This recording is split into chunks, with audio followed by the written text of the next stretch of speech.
Hi అందరికీ ఈరోజు మీకు చామదుంప ముద్దకూర ఎలా చేయాలో చూపిస్తాను.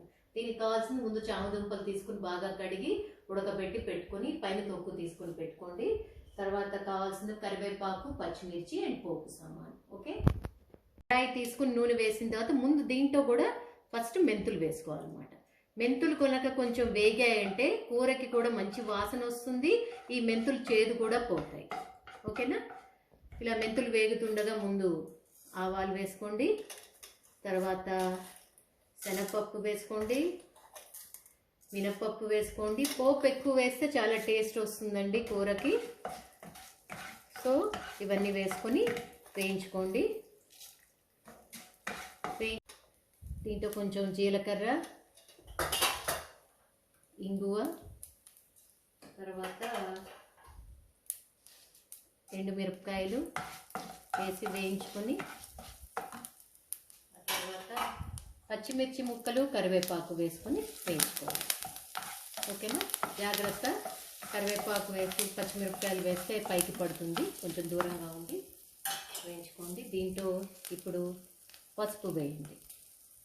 ఓకేనా, ఇప్పుడు పోపు వేగిన తర్వాత ఈ ఉడకబెట్టి పెట్టుకున్న చామదుంపల్ని వేసేసుకోండి. ఓకేనా, బాగా ఈ పోపు అంతా పట్టేటట్టుగా, పసుపు అంతా పోపు పట్టేటట్టుగా వేయించుకోండి.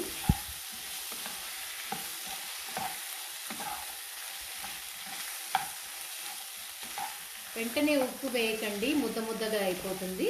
కొంచెం సేపు వేగిన తర్వాత ఉప్పు వేసేసి మనకు కావాల్సినప్పుడు దాన్ని ఆఫ్ చేసేసుకోవడం. ఓకేనా,